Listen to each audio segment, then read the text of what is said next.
Рисовала я всегда. Даже рисовать, по-моему, начала раньше, чем ходить, говорить. Я всегда была в дуэте с карандашом, с бумагой. Всегда у меня с собой они были. Всегда пыталась что-то сделать, какие-то зарисовки, что-то запечатлеть.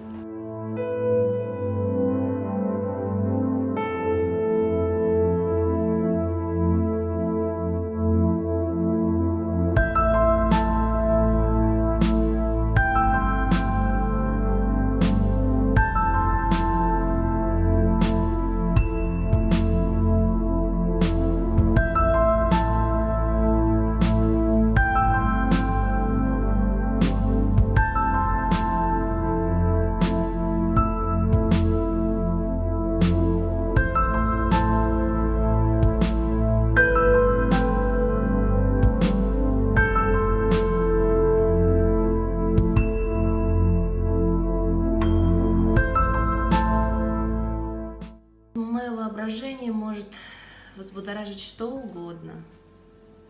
Природа, погода, события, прочитанная книга, услышанная песня, музыка, что угодно.